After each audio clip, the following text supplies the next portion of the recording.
الرحمن الرحيم وبه نستعين أما بعد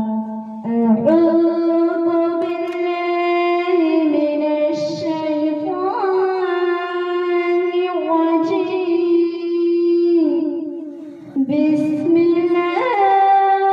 الرحمن الرحيم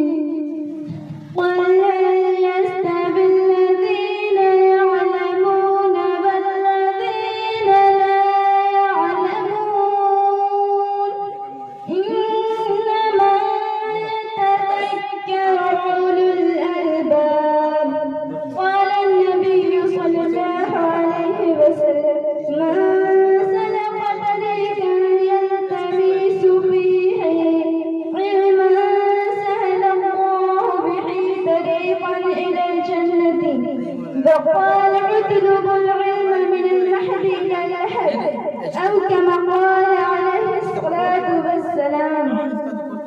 حیرت ہے کہ تعلیم و ترقی میں ہے پیچھے حیرت ہے کہ تعلیم و ترقی میں ہے پیچھے جس قوم کا آغاز ہی قرآن سے ہوا تھا اللہ کی نعمتوں میں سے ایمان بہت بڑی نعمت ہے پھر ایمان کے تقاضوں کے مطابق علم حاصل کرنا بھی بہت بڑی نعمت اور لازوال دولت ہے تعلیم و تعلم سب سے اہم کام کیونکہ یہ خالق کائنات کی معارف اقتدار کی پختگی اور ایمان و ایمان کے اساس اور عمل صالح کی بنیاد ہے بے علم نہ تو خدا کو پہچان سکتا ہے اور نہ ہی وہ رموز و نقاط کو سمجھنے کی صلاحیت اور اہلیت رکھتا ہے کہا جاتا ہے کہ جس آدمی کے اندر علم نہ ہو وہ آدمی نہیں جانور ہے اور جس گھر میں کوئی پڑھا لکھا نہ ہو وہ گھر نہیں جانوروں کا اڈا ہے اور جس ملک میں علم کا ماحول نہ پایا جائے وہ ملک نہیں حیوانات کا جنگل ہے علم ایک ایسا سدا بہار پھول ہے جو کبھی مرجھاتا نہیں علم ایک ایسا مخلص دوست ہے جو کبھی بے وفائی نہیں کرتا علم ایک ایسا تناور درخت ہے جس پر کبھی خزاں نہیں آتی یہی وجہ ہے کہ اسلام نے علم حاصل کرنے پر بہت زیادہ زور دیا اس کی تاکید کی اور ترغیب دی مذہب اسلام نے تعلیم کی اہمیت و وفادت پر جو خاص زور دیا اور تعلیم کو جو فضیلت بخشی دنیا کے کسی مذہب و نظام کو فضیلت اہم نہیں دی چنانچہ اللہ تعالیٰ کا قول ہے اقرأ باسم ربک الذی خلق اسلام کا پہلا حکم اقرأ ہے علم سیکھو پڑھو اس سے علم کی اہمیت کا اندازہ لگایا جا سکتا ہے تعلیم وہ مقدس شے ہے جس کی وجہ سے اللہ نے حضرت آدم کو اشرف المخلوقات کا درجہ دیا علم کی حیثیت ہر زمانے میں مسلم نہیں ہے اور صاحب علم ہر زمانے ہر دور میں موضوع شمار کیے گئے ہیں علم کے زیور سے آراستہ قوم نے ہر صدی ہر دور ہر زمانے میں دنیا کی امامت و سیادت کے فرائض کو انجام دیا علم انسان کو دیگر مخلوقات سے ممتاز کرتا ہے اور تہذیب و ثقافت کو علم بردار بناتا ہے تہذیب و تمدن کا تعلق علم سے ہے علم کے بغیر انسان میں درندگی وحشیانہ پن کے سوا کچھ نہیں بچتا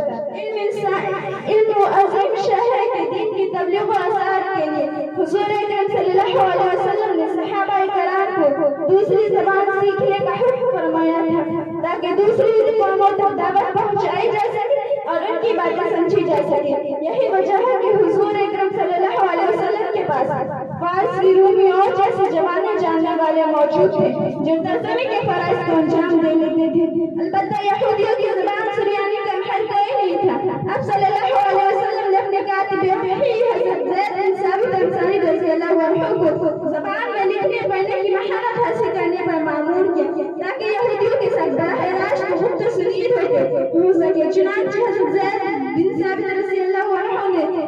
سریانی زبان میں مہارت تامہ حاصل کر کے دین کی ترویج و اثرات میں کارہائے انجام دے حسن علم کے سلسلے میں حضرت معاذ بن جبل رضی اللہ عنہ فرماتے ہیں علم سیکھو کیونکہ اللہ کے لیے علم سیکھنا خشیت ہے اور اسے حاصل کرنے کی کوشش کرنا عبادت اور اس کی جستجو جہاد نباتوں کو سکھانا صدقہ اور اہلیت رکھنے والوں کو سکھانا ثواب کا ذریعہ ہے اللہ تعالیٰ سے دعا وہ ہو کہ امت مسلمہ کے نوجوان حسن علم کے میدان میں انٹھک کوشش کرنے کی توفیق عطا فرمائے اسی عزیت کے ساتھ میں اپنی بات ختم کرتی ہوں قبل اس لیے کہ میں علامہ اقبال کا ایک بہت ہی عظیم شعر پیش کرنا چاہتی ہوں